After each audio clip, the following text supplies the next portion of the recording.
I lock the master bedroom door, walk into the closet, open up his laptop, pull up Slack, type in Brittany, and there is literally months of dialogue, of thread of conversation between the two of them.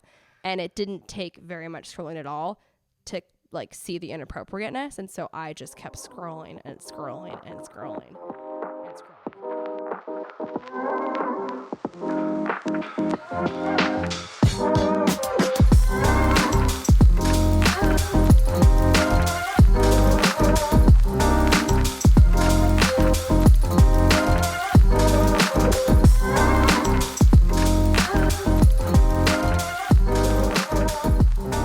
2020. Okay, I'm trying to remember. God, it's just a fucking whirlwind. The months of the pandemic. March, April, May, June. Those 4 months were the most anxiety and feelings of like being psychotic that I've ever felt in my life. Like, first of all, intimacy did not get better. I remember he came out, before he flew out, there was all these promises. We had some heart-to-hearts about like boundaries and what's respectful and conversation about other women and all these things. And he promised that he understood and we were moving forward. And at this point, our wedding was scheduled to take place in August of 2020. And I remember as we started getting, further and further into the pandemic, I'm at a point where I'm like, everyone else is starting to postpone their weddings. So we should also be postponing our wedding. And also, we were not good. So I was not feeling good about, and it almost felt like a relief that we could postpone the wedding and not have anyone ask questions because everyone else was, right? Yeah, exactly. But I remember from the beginning of me suggesting that, he was so adamant about, no, we're fucking having the wedding. We're not going to let people down. Everyone's been excited about this wedding. And it was so much about the show and the party for him. And I remember thinking to myself, like, that's not what it's fucking about. Like, we're not sleeping together. We're not intimate. I feel like I'm living with a roommate. We're not talking.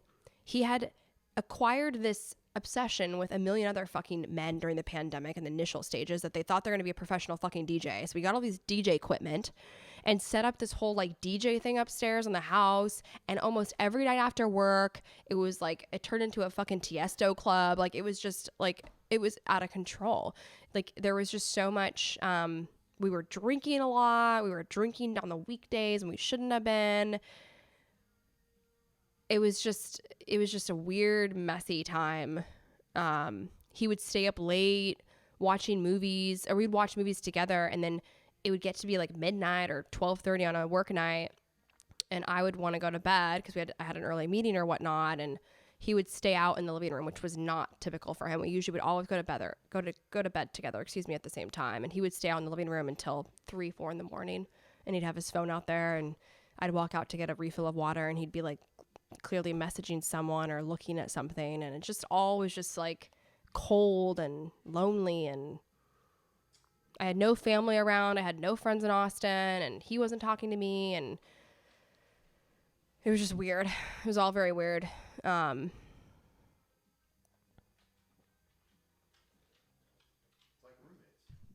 yeah. And then I remember we made friends with this couple that lived across the street from us. They were renting a house across the street from us temporarily while they were waiting to move into their house they just built. And we made friends with them. And I remember that was like such a relief moment for me because I, at that point, had no friends outside of him there. And it was like that. It was like two couples and like a couple other girls and all great people. And we just like immediately hit it off and we became buddies. And so we started hanging out and kind of partying and hanging out on the weekends together with them and like just trying to stay sane through all this crazy shit the whole world was going through. And I'm trying to remember. But just the behavior continued. It'll come to me. I'm trying to think like no intimacy. I remember every time I try to talk to him about it, like what's going on, like things feel off. Like it just felt like we weren't a couple anymore. And he would always tell me like, no one's having sex right now. Like it's the pandemic. Like this is normal. Like this is just in your head. And so then I started to feel like, okay, it's just me. I'm just overthinking all of this. I remember I got so desperate to the point because it had been like 3.5, 4 months that we hadn't been intimate, and he like barely had even touched me at this point. And I just wasn't feeling like wanted or desired at all, which didn't feel good. And I remember I ordered some Victoria's Secret lingerie, and it was like after a long day of work. It was a Friday night, and it was a hot summer Austin day, and I showered and put on this cute little like onesie thing and had a robe over it and put on perfume and like made my hair look cute and like put on some like lipstick or something and walked out to the living room, and he was in their living room watching a movie, and I sat next to him trying to like basically like initiate a seduction, and there was just like nothing, like no like, oh my God, you look so great, you look so beautiful, nothing. Like nothing. And I remember I like walked back into the bedroom and like cried myself to sleep that night because I had never like felt turned down and turned down and turned down and turned down like so many times. And I just remember feeling like what, like nothing had changed. Like I hadn't physically changed. So like it wasn't like I like gained a bunch of weight or like anything. Like I just didn't understand like what was going on. And then I'm trying to remember, 4th of July comes around. No, well, wait a minute, hang on. I came to Bend before that. I came to Bend in June. Remember you and Pam came over? Yeah, I flew up. I'm trying to remember. Okay, so we went on a bike ride. This was a Saturday. This was like an early June Saturday. We went on a bike ride, and I was so excited because we had this like kind of fun weekend. It was like a date Saturday. And we biked to Lady Bird Lake in Austin. And I remember the entire time we biked there from our house, he was riding behind me. He wouldn't ride next to me. He would ride behind me, and he would be on his phone the whole time. Like as he's bike riding, like kind of acting like he's like Instagramming things, but clearly he's like texting.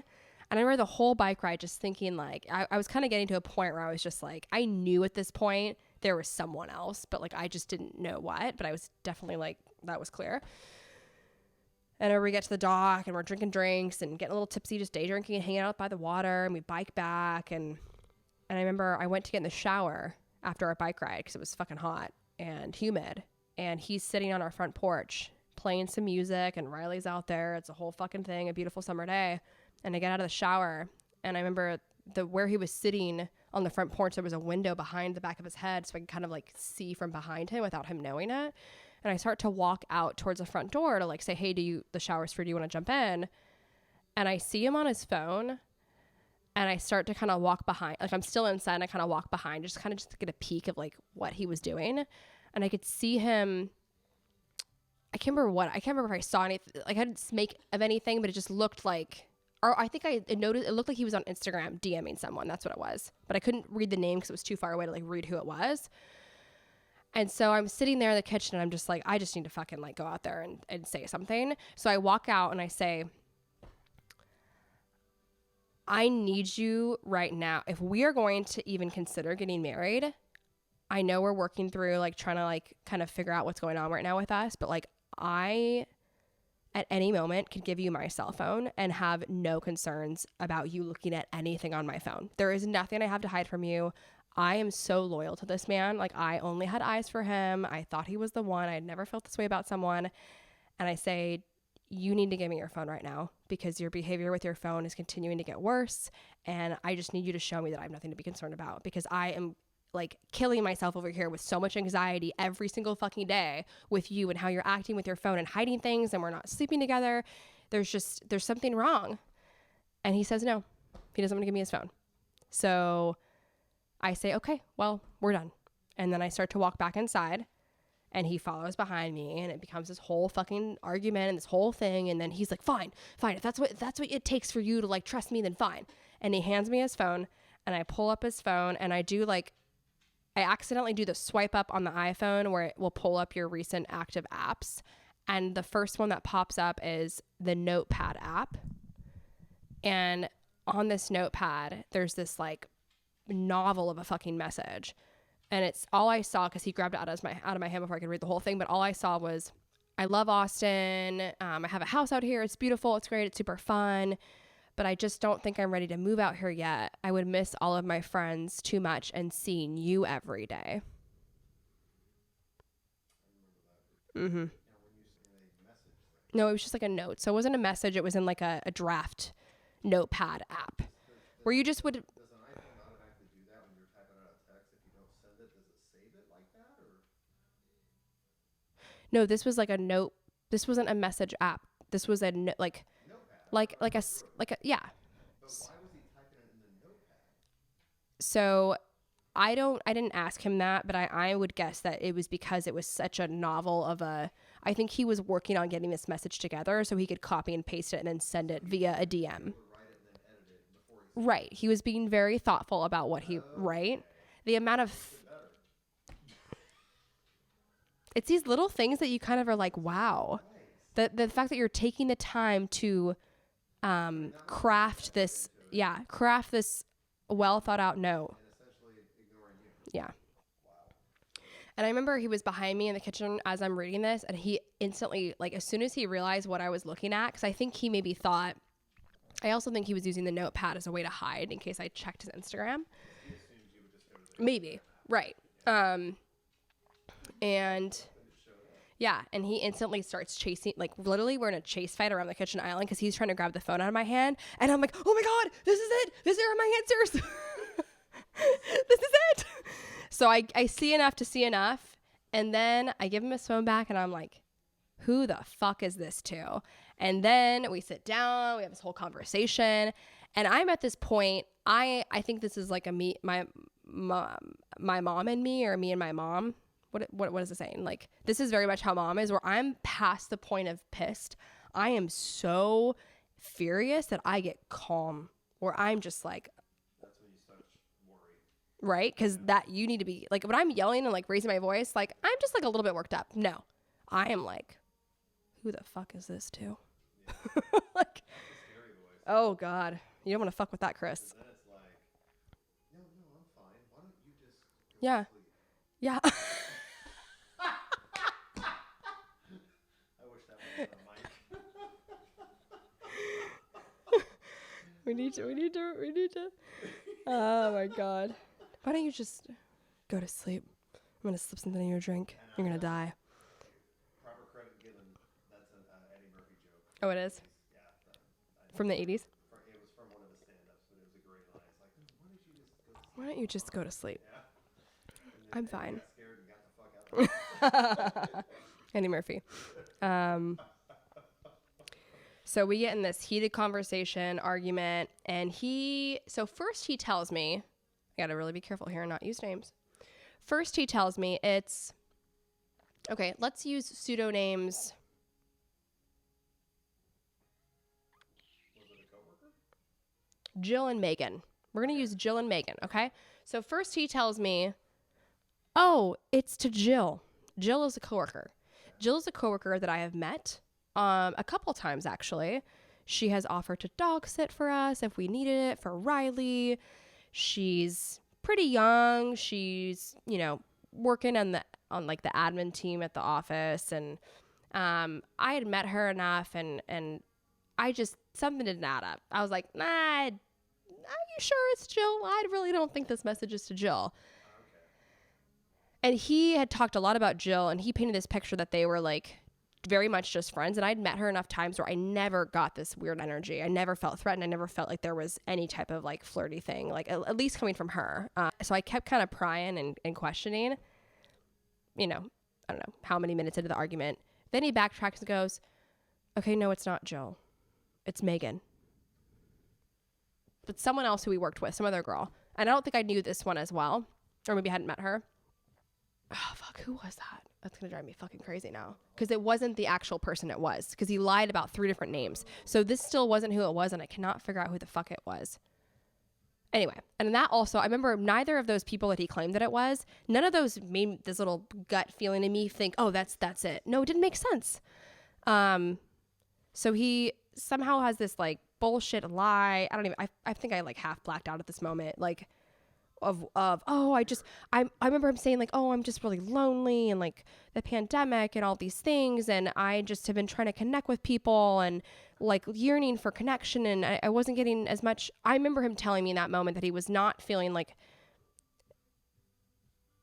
he was struggling not having his friends there in Austin because all of his friends were back in San Francisco. And so he was really just reaching for like some kind of human connection and validation. And like, it felt good to kind of get attention. And there was like a little bit of a flirty whatever with this person. I can't even think who this person was, but none of it added up. And I just remember it was just some bullshit, like, woe is me, like thing.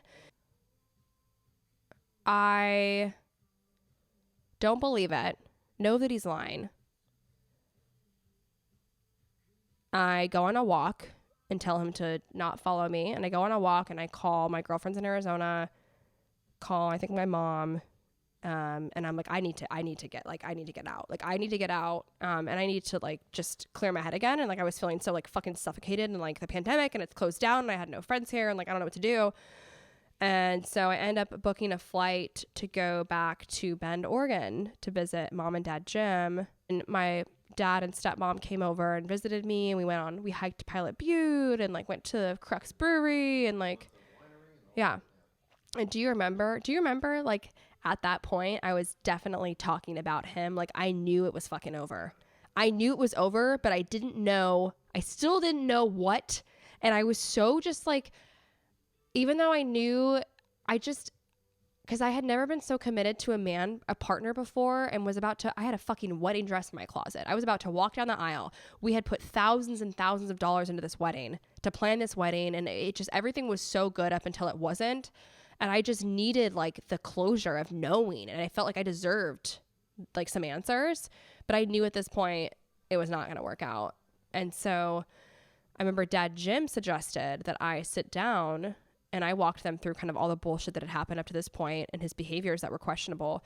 And Dad Jim suggested that I sit down and take a notepad and like write down with a pen, like a list of like what I expect of a partner, like a future husband, committed, monogamous, like partner, like what I expect of that.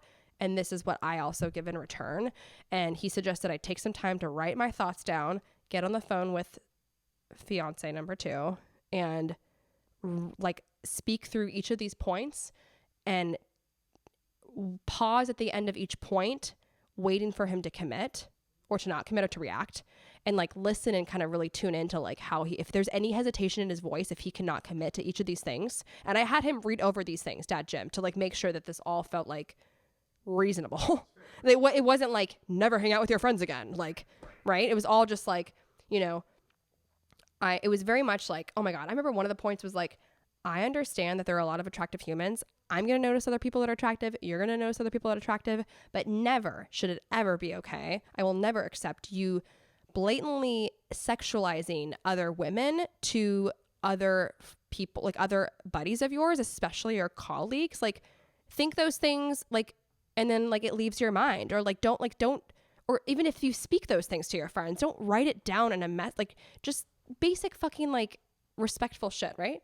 So I get on the phone with him, go through all those things on the notepad, and he surprisingly, I for sure went into that conversation thinking that he was going to hesitate and that was going to be my out, because I was kind of waiting for the moment to be like, I'm done, right? And he surprisingly was like super committal and like enthusiastic about every single one of them, which I was like I was so mad about, because then I was like, fuck, I'm in this now, to like, I wanted to see it through and just know the end, right? I feel like I was in this like horror movie and I like needed to like know the end. And at that point I had told him I was not happy in San Francisco. I never connected with San Francisco. I didn't feel connections with his friends in the way I wanted. I didn't feel welcomed. I didn't feel accepted. I wasn't happy. I wasn't myself. And I wanted to stay in Austin. And I was the one that originally fell in love with Austin. Like that is why we bought a house out there. I fell in love with it. I connected with the city. And so to drive this point home to him, because he was so adamant about as soon as the pandemic lifted, we were moving back to San Francisco because his job took more importance and like he had to be there. And so I was like, no, fuck that. I am not going to continue to like make my life decisions for you when you are not showing respect and commitment to me in the ways that I deserve. So I reserved a rental car, and Mom and I drove from Bend, Oregon to San Francisco, crashed at my apartment in San Francisco. And this, mind you, is him not, he didn't know this was happening. I did not communicate this because I knew he would have flipped out. And I wanted to get, as actually mom's suggestion to like get my shit out of the apartment before he knew, just in case he went like fucking crazy. So we stayed there like 2 nights. She helped me like power pack all of as many things as I could possibly fit into the back of a minivan that I rented. And then we drove cross country from San Francisco to Austin. I think our only pit stop was in Tucson. Yeah, that sounds right. Yeah.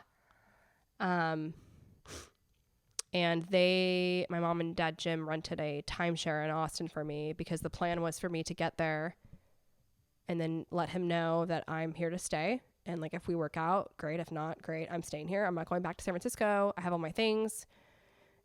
And I stayed in the timeshare that they rented for me. My parents did for 2 weeks to like give me space because I was kind of in a place where I'm like, we need to go almost back to dating again because I don't trust you. Before I left to Bend, we also got in this huge fucking blow up argument fight. Oh, I think it was the one where I found the note on his phone and he took my engagement ring and hucked it across. Did I ever tell you this? He hucked it across the street and it got lost in the neighbor's house yard. They had grass that was very ungroomed and it was super long. They never mowed it.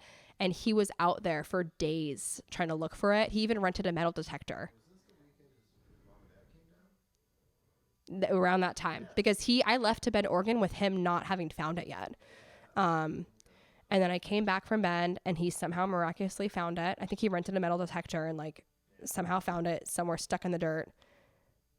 And I remember I showed up and I stayed I didn't stay in the house. I like stayed in the condo and mom was there for a couple nights and she left. And then he asked if I would come over for dinner and if we could talk. And this was the first time we'd seen each other in like 2.5 weeks. And he cooked dinner for me.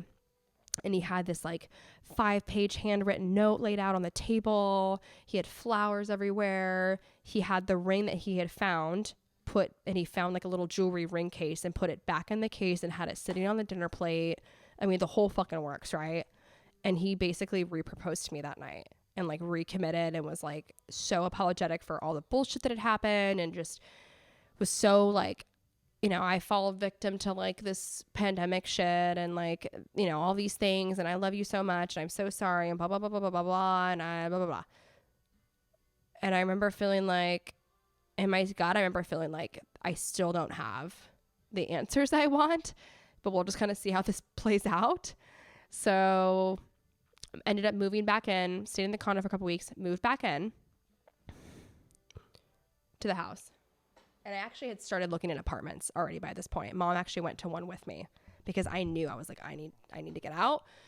But I moved back in with him and I'm glad I did because when someone is hiding something from you like that, it's hard to sniff it out when you're not actually around them.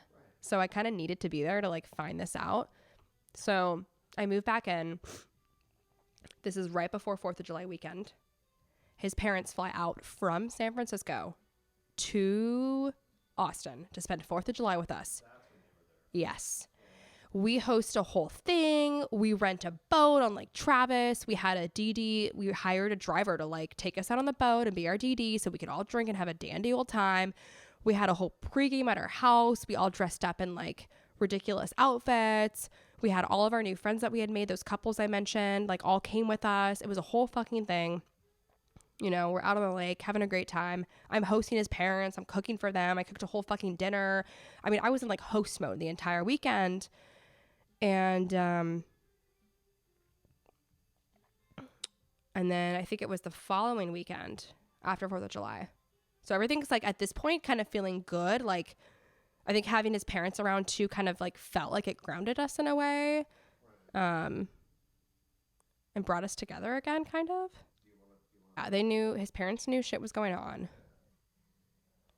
I at this point had built up I felt pretty close to his parents. Like I really liked his parents. I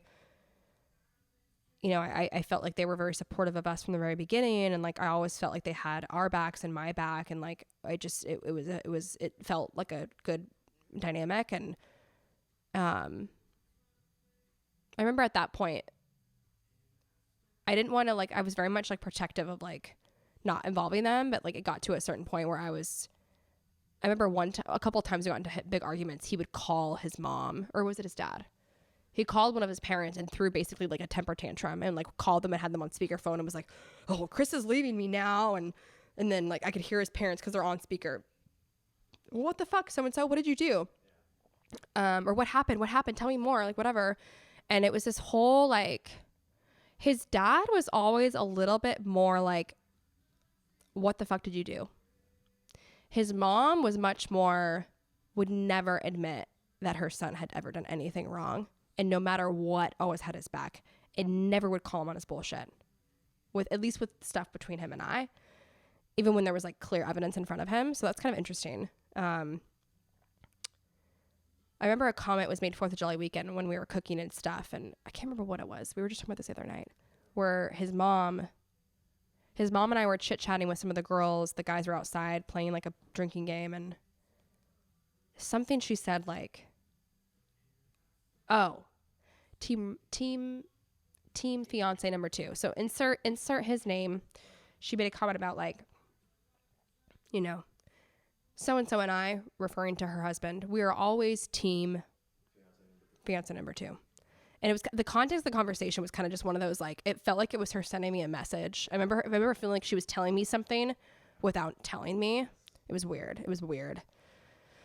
Yeah. And then fast forward. So parents leave. We're feeling reconnected. I was feeling like better, still unsettled, but like it had been the best we'd been in a long time. And then one of his best friends from high school, maybe even middle school, flies out to visit with her fiance to hang out. They lived in LA. And we pick him up at the airport and we're so excited because this is the first time we'd had any visitors outside of his parents see us, right? And like we're all desperate for like human connection and contact in the middle of the pandemic. And we pick him up at the airport, go to our favorite taco spot where we frequently on Friday nights would get tacos and spicy margaritas. They had the best fucking spicy frozen margaritas I've ever had in my life. They were so good. And we're having a great time, laughing. We get back to the house. I take them upstairs to like show them their room where they're sleeping. And I come back downstairs and fiance number 2 is in the kitchen filling up his water bottle and his phone. God damn, it's always his fucking phone. His phone was on the kitchen island, like active and awake, not locked, unlocked. And I look down and I'm like literally standing there chatting with him. He's like filling his water bottle up in the fridge. It was one of those like things where you fill up the water bottle inside the fridge. And I look down and I see it's his Slack app. And Slack, for those of you, most of you probably know, but Slack is a work instant messenger channel. So it's specifically for business and work and corporate. Yeah.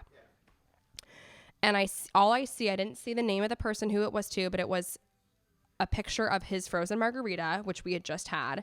And he was sending it to someone that he clearly obviously worked with because it's on Slack.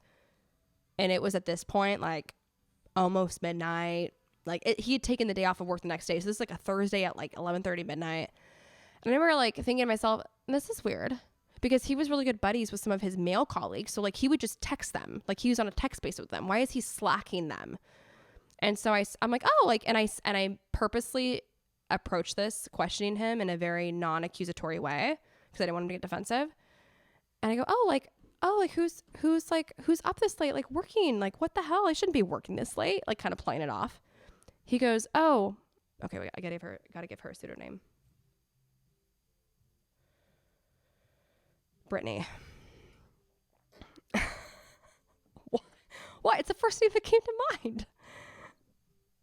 What? Oh, okay. I was like, why did you pick that? He says, oh, it's Brittany. Oh, God. Yeah.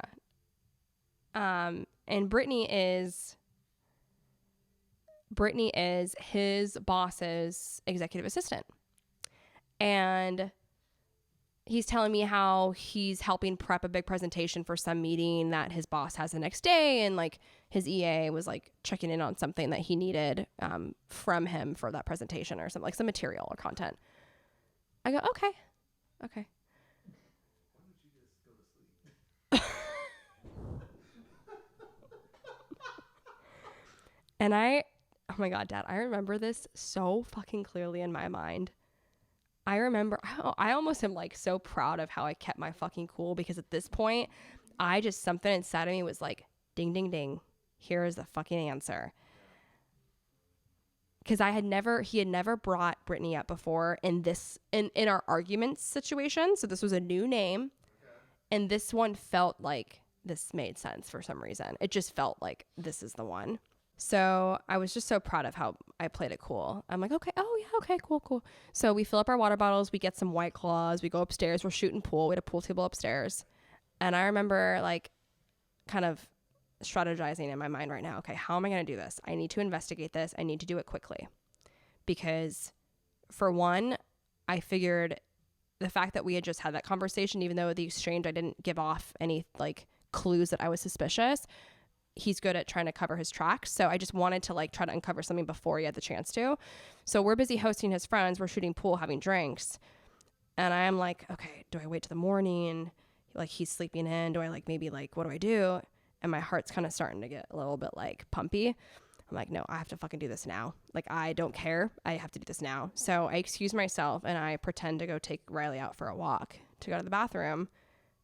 And I knew his password to his work computer because he had told me before it was my name, Kris Z something. So I grab his work laptop and it was like on the dining table, and this is downstairs. So they're upstairs, I'm downstairs.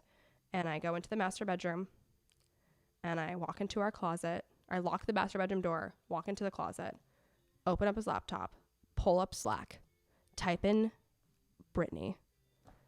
And there is literally months of dialogue, of thread of conversation between the two of them. And it didn't take very much scrolling at all to like see the inappropriateness. And so I just kept scrolling and scrolling and scrolling and scrolling. And these conversations I only went back to March because I think at that point I'd seen enough. I'm like, okay, I've seen enough. But there's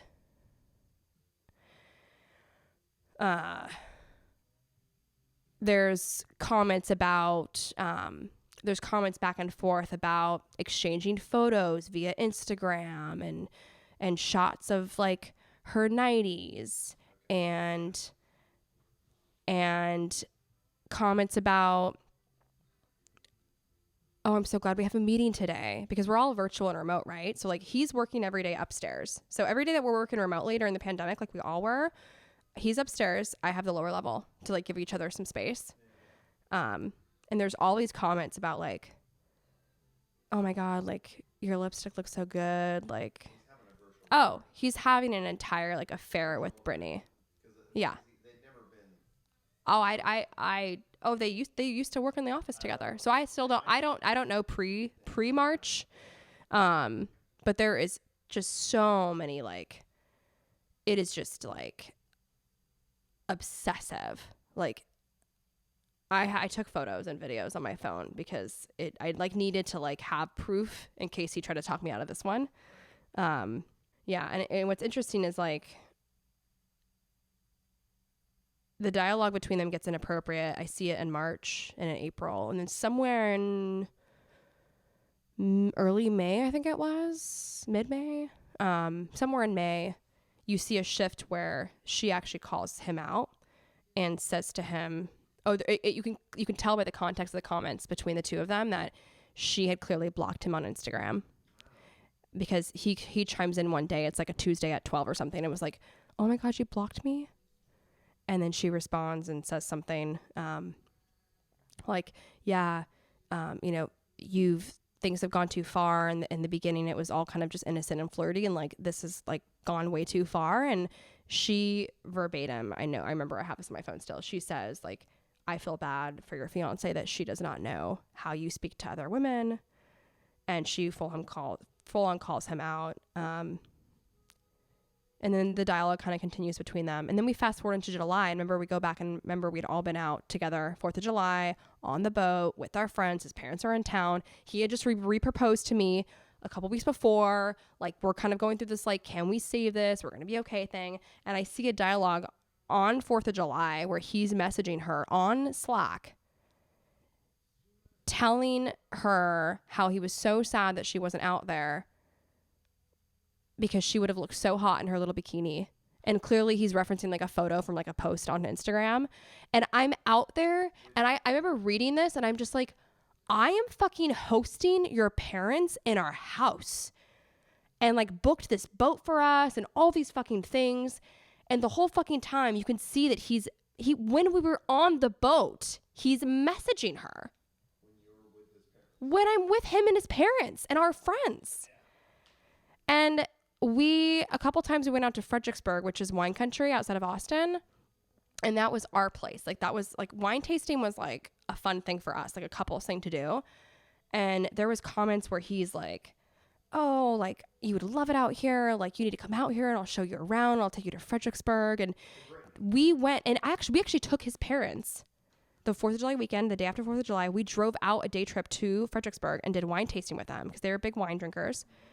And there's photos that he had sent her of glasses of wine and the view from the winery that we signed up to be members of. And he's sending them to her, like telling her how he's going to woo her and all these things. And the company should open up an office in Austin. And it was just unbelievable. Unbelievable. I need a drink. So that was it. Yeah.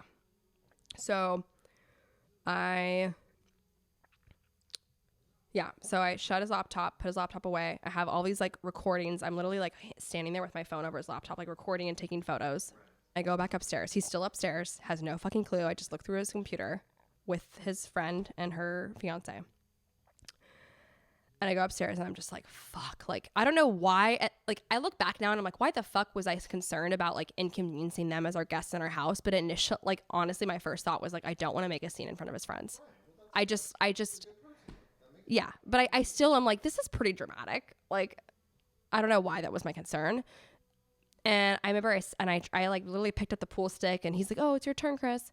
I go to shoot a pool and I'm just like, I'm like in another world right now because I'm processing this.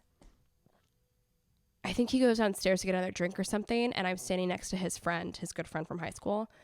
And she's like, are you okay? Because I think she could, like, something was like up. And I'm like, I think I might need to talk to you. Like, I just was like about to burst. And she was like, oh my God, you can talk to me. And I pull her in the room and I didn't even go into detail, but I just something like, you know, so-and-so and I are not okay. And I just found some things that I'm like processing right now. And I kind of was like hyperventilating a little bit.